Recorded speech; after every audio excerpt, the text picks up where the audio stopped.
9-এর English assignment নিয়ে, অর্থাৎ English অ্যাসাইনমেন্টটির syllabus কেমন হবে, এর উত্তরপত্রটি কেমন হবে এবং খাতা কীভাবে মূল্যায়ন করা হবে, সাথে সাথে আমরা একটি নমুনা উত্তর দিয়ে দেখিয়ে দিব যে কীভাবে অ্যাসাইনমেন্টটি করতে হবে।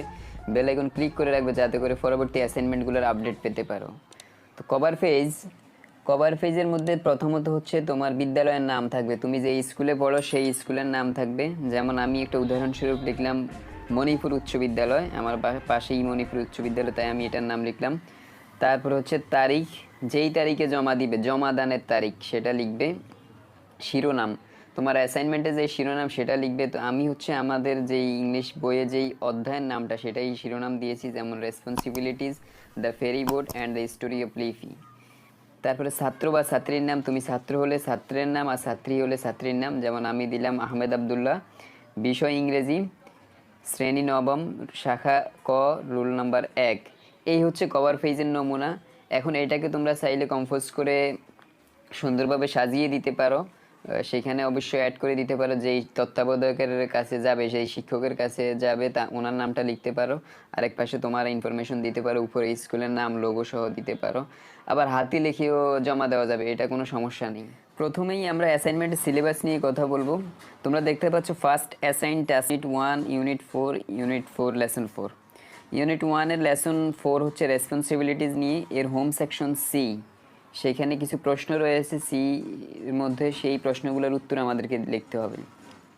ইউনিট 4 লেসন 1, এখানে হচ্ছে দ্য ফেরি বোট, এখানে হোম সেকশন সি। এখানেও ফেরি বোট সম্পর্কে কয়েকটি প্রশ্ন করা হয়েছে, সেটি তোমার মতো করে লিখতে হবে। তারপরে রয়েছে unit 4 lesson 4 the story of leafy. এখানে বলা আছে একটা গল্প দেওয়া আছে, এই গল্পের আলোকে বাকি অংশটুকু আমাদেরকে পূরণ করতে হবে।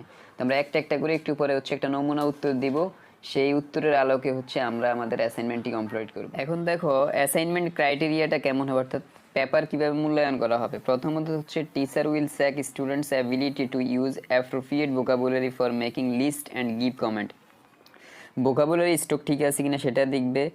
Teacher will check students ability to use language to connect the reality with content, grammar, spelling, punctuation, vocabulary, communication. এই বিষয়গুলো খেয়াল রাখতে হবে যে ভোকাবুলারি ঠিক আছে কিনা, স্পেলিং ঠিক আছে কিনা, সেন্টেন্স মেকিং ঠিক আছে কিনা, পাংচুয়েশন, কমিউনিকেশন, এই বিষয়গুলো হচ্ছে যে ঠিক থাকলে হচ্ছে তোমাকে সর্বোচ্চ মার্কস দিবে এবং অতি উত্তম ক্যাটাগরিতে রাখবে বা উত্তম ক্যাটাগরিতে রাখবে। এখন আমরা নমুনা উত্তর সম্পর্কে কথা বলবো। এটা থেকে তোমরা জাস্ট ধারণা নিবে যে উত্তরটি কেমন হতে পারে, তারপরে তুমি তোমার মতো করে উত্তর লিখবে। প্রত্যেকের মতো করে উত্তর লিখবে, কারণ এই অ্যাসাইনমেন্টটি দেওয়া হয়েছে তোমাদের কতটুকু তোমরা শিখছো সেই শিখন ফলটা যাচাই করার জন্য। সুতরাং এটাকে হুবহু কপি না করে নিজের মতো করে লেখার চেষ্টা করবে। তো দেখতে পাচ্ছ প্রথমেই একটা প্রশ্ন দেওয়া আছে তোমাদের সিতে, মেইন বইয়ের ইউনিট 1-এর লেসন 4-এ প্রশ্নটি ছিল, which persons and institutions do you have responsibilities for. কোন কোন ব্যক্তি ও প্রতিষ্ঠানের প্রতি তোমার দায়িত্ব রয়েছে। মেক আ লিস্ট, একটা তালিকা করো। তো আমি সেটা লিখলাম, the first in the list is done for you. একটা লিস্ট তোমার জন্য করা হয়েছে, মানে বইতে একটা দেওয়া ছিল, বাকিগুলো আমাদেরকে করতে হয়েছে। The answer of course, we have responsibilities for parents, school, society, government. অর্থাৎ পিতামাতা, স্কুল, সমাজ এবং সরকারের প্রতি আমাদের দায়িত্ব রয়েছে। এটা হচ্ছে প্রথম প্রশ্নের উত্তর। দ্বিতীয় যে প্রশ্নটি করা হয়েছে, make a list of responsibilities you have as a student at home, school and in society. অর্থাৎ তোমার বাসায়, স্কুল এবং সোসাইটিতে দায়িত্ব রয়েছে, এরকম একটা লিস্ট করার জন্য বলা হয়েছে। তো অ্যান্সার লিখলাম, of course 3 lists can be made to show the responsibilities। 3টা তালিকা করা হয়েছে। This are as follows, at home, বাসার মধ্যে দায়িত্বগুলো কী কী। To look after my parents, আমার পিতামাতার দেখাশোনা করা। To take care of my little sister, আমার ছোটো বোনের দেখাশোনা করা, যত্ন নেওয়া। টু হেল্প মাই প্যারেন্টস, পিতামাতাকে সহযোগিতা করা। To do household chores, গৃহস্থালির কাজ করার জন্য। অ্যাট স্কুল, স্কুলের মধ্যে রয়েছে to keep classroom neat and clean, ক্লাসরুমকে পরিষ্কার পরিচ্ছন্ন রাখা। To follow the instructions of my teacher, শিক্ষকদের নির্দেশনা মেনে চলা। To obey the discipline of my academy, একাডেমির যে নিয়মগুলো রয়েছে সেগুলো মানা। ইন সোসাইটি, সমাজের মধ্যে কী কী দায়িত্ব রয়েছে। To stand by the suffering people after natural calamities, প্রাকৃতিক দুর্যোগের পরে যারা ভোগান্তি রয়েছে তাদের হচ্ছে যে তাদের পাশে দাঁড়ানো। To motivate people to send their children to school, মানুষজনকে মোটিভেট করা তাদের সন্তানদেরকে স্কুলে পাঠানোর জন্য। To remove the darkness of ignorance, অজ্ঞতার অন্ধকার দূর করা। এগুলো হচ্ছে আমাদের সমাজের প্রতি দায়িত্ব। 3 নম্বরে রয়েছে make another list of things you shouldn't do at home, school and in society. সমাজ, স্কুল এবং বাসায় তোমার কোন কোন কাজগুলো করা উচিত নয় এরকম একটা তালিকা করো। Definitely 3 separate lists can be made to show the activity should not do the following things at home. বাসায় কী কী করা উচিত নয়? To pick up quarrels with family members, পরিবারের সদস্যদের সাথে ঝগড়া করা উচিত নয়। টু ডিসিভ দেম, তাদের সাথে প্রচারণা ধোকাবাজি করা উচিত নয়। টু মিসবিহেভ উইথ দেম, তাদের সাথে খারাপ আচরণ করা উচিত নয়। 5 নম্বরে রয়েছে are there any difficulties in fulfilling the responsibilities, দায়িত্ব পালন করতে কোনো ডিফিকাল্টি রয়েছে কি না, ব্রিফলি ডিসক্রাইব দেম, সেগুলো সংক্ষেপে আলোচনা করো। Answer, yes there are some difficulties in fulfilling that is responsibilities, কিছু সমস্যা রয়েছে। There are as follows, sometimes I can not manage much time, আমি অনেক সময় ম্যানেজ করতে পারি না। 2 নম্বর, sometimes I am in need of money to do some responsibility, কিছু দায়িত্ব পালন করার জন্য আমি টাকার সংকটে পড়ি। Sometimes I have to face threats from misguided people, misguided পিপলদের দ্বারা আমি কিছু থ্রেটের সম্মুখীন হই। 4 নম্বরে, sometimes people miss understand me, আমাকে ভুল বুঝে ইন ফুলফিলিং রেসপন্সিবিলিটি, দায়িত্ব পালনের ক্ষেত্রে। 6 নম্বরে রয়েছে make a list of responsibilities other people have towards you, তোমার প্রতি অন্যান্য মানুষের দায়িত্ব রয়েছে এরকম একটা লিস্ট করো।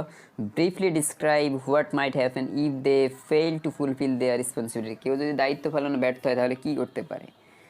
আমি অ্যান্সারটা এইভাবে লেখা আছে এখানে, definitely a list of responsibilities other people have towards me in made here, not to tell lies in front of me, আমার সামনে মিথ্যা কথা না বলা। নট টু ডিসিভ মি, আমার সাথে প্রতারণা না করা।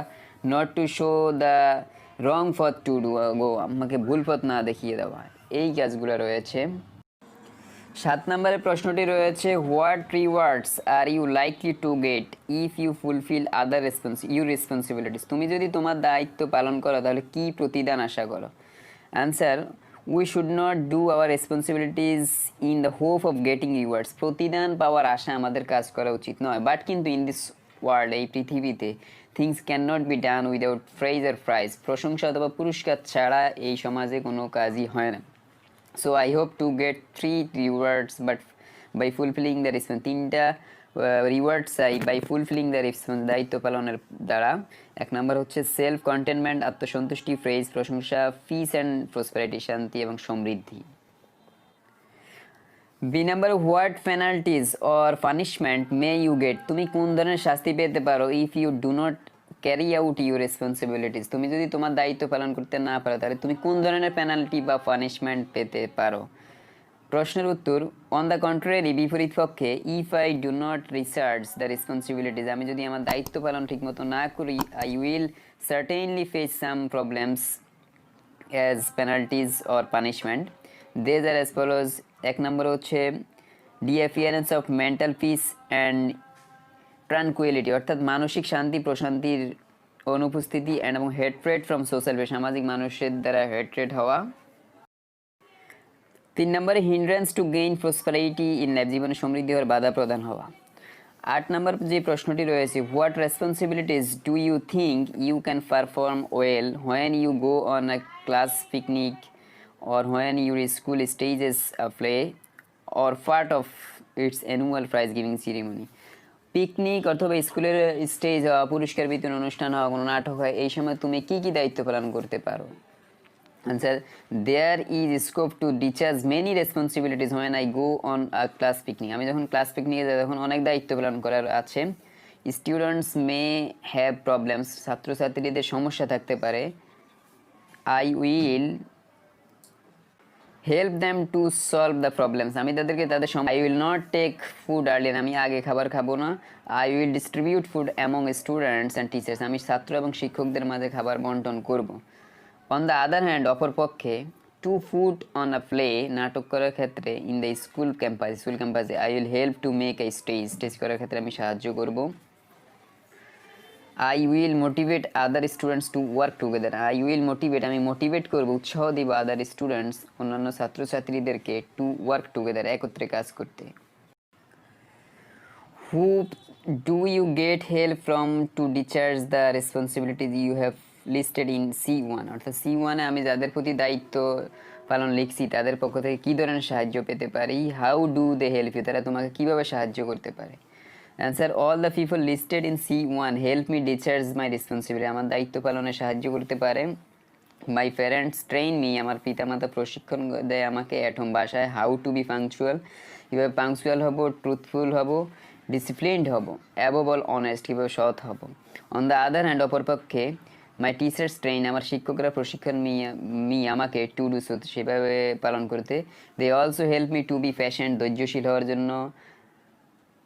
আস্কিং অ্যান্ড কোঅপারেট, এবং বিভিন্নভাবে সহযোগিতা করে আমাকে বিভিন্ন রেসপন্সিবিলিটিস পালন করার জন্য। ইউনিট 4-এর লেসন 1-এ একটি প্যাসেজ রয়েছে দ্য ফেরি বোট, অর্থাৎ ফেরি বোট সম্পর্কে একটি প্যাসেজ। সেখানে সিতে একটি প্রশ্ন রয়েছে, why did some people have little or no passions, কেন কিছু মানুষের ধৈর্য থাকে না অথবা অল্প ধৈর্য হয়ে পড়ে। When the ferry boat was in danger of smoking, যখন ফেরি বোটটি ডুবে যায় অথবা বিপদে পড়ে।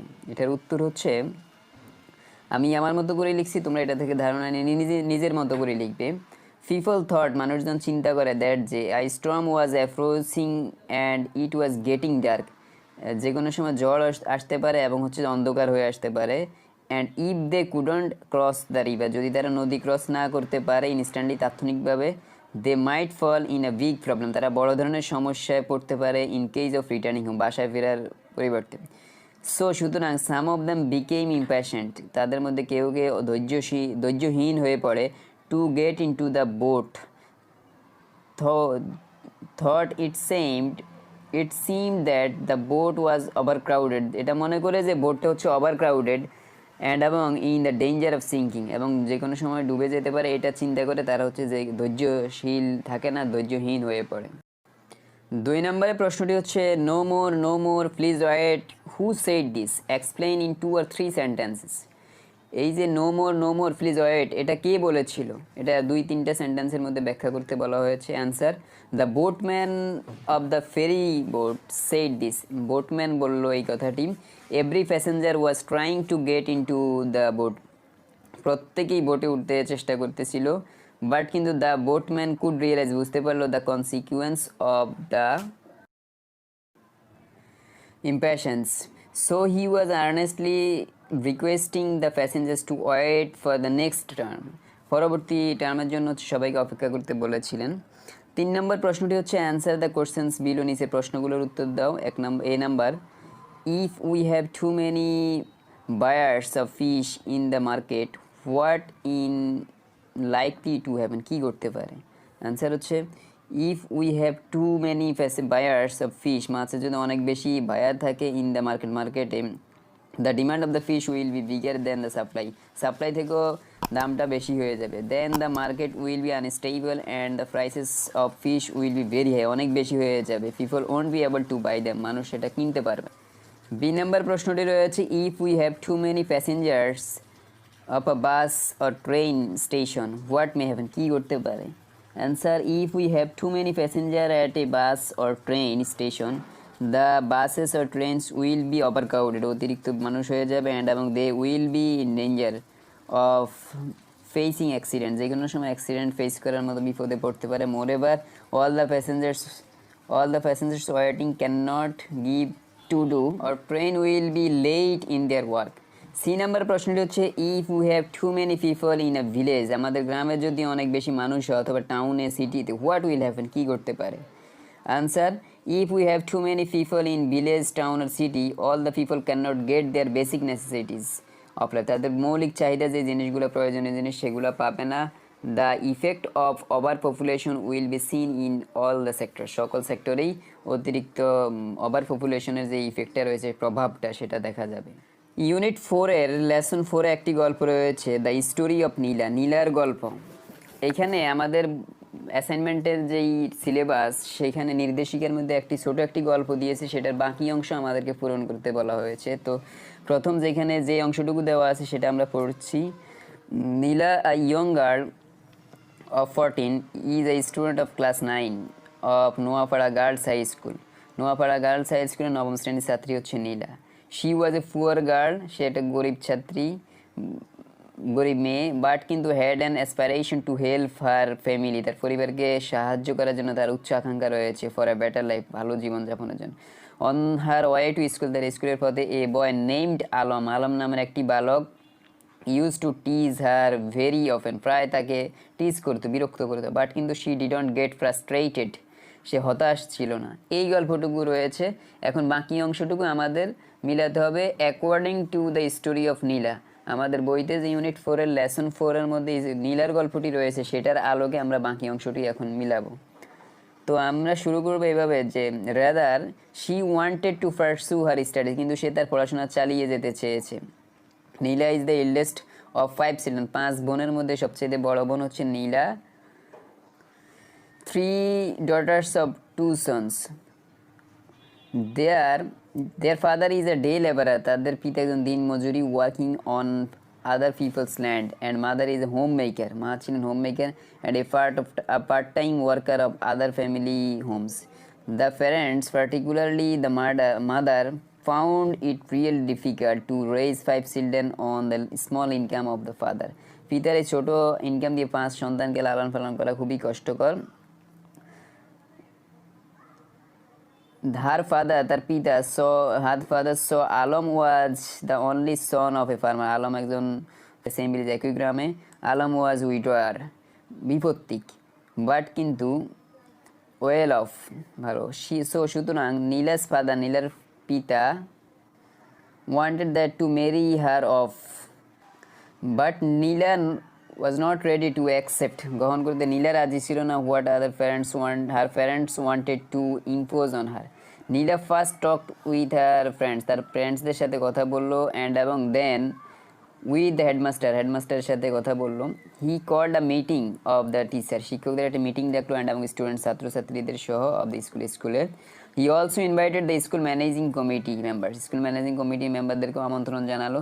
সাম responsible persons of the village to attend the meeting, মিটিংয়ে যোগদান করলো। The head teacher explained in details, বিস্তারিত আলোচনা করলো, the serious consequence that would follow Nila's marriage. At last moment Nila's father realise, বুঝতে পারলো, টু হিজ মিস্টেক, তার ভুল বুঝতে পারলো। সর্বশেষে নীলার পিতা তার ভুল বুঝতে পারলো, অ্যান্ড এবং Nila's marriage was called off, স্থগিত হলো। She is now studying at government Mohila college in Noapara, সে বর্তমানে গভর্নমেন্ট মহিলা কলেজ নোয়াপাড়ায় পড়াশোনা করছে।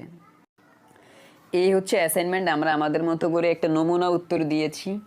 এটা হচ্ছে যে তোমরা জাস্ট তোমাদের ধারণার জন্য, আইডিয়ার জন্য তোমরা এটা থেকে বুঝে এক্সপিরিয়েন্স নিয়ে তারপরে নিজের মতো করে প্রত্যেকে উত্তর লিখবে। কারণ এই অ্যাসাইনমেন্টটি দেওয়া হয়েছে তোমাদের অনুধাবন শক্তি বোঝার জন্য, তোমাদের শিখন ফল বোঝার জন্য, তোমরা কতটুকু শিখছো এই বই পড়ে সেটা বোঝার জন্য। সুতরাং নিজেরটা নিজে দেওয়ার চেষ্টা করবে। এখান থেকে জাস্ট তোমরা, যেহেতু অ্যাসাইনমেন্টটা তোমাদের কাছে অনেক নতুন, অ্যাসাইনমেন্ট শব্দটি স্কুল লেভেলের স্টুডেন্টদের জন্য নতুন, তাই হচ্ছে যে আমরা তোমাদের বোঝার সুবিধার্থে এটা দিয়েছি। তো আমাদের ক্লাস যদি ভালো লাগে অবশ্যই ইংলিশ অ্যাপ চ্যানেলকে সাবস্ক্রাইব করবে, নোটিফিকেশন ক্লিক অন করে রাখবে, এবং যাতে করে পরবর্তী অ্যাসাইনমেন্টগুলো আপডেট পেতে পারো তার জন্য অবশ্যই নোটিফিকেশন বাটনটি অন করে রাখবে। তাহলে সবাই লাইক, কমেন্ট, শেয়ার করে পাশে থাকবে। Thank you very much.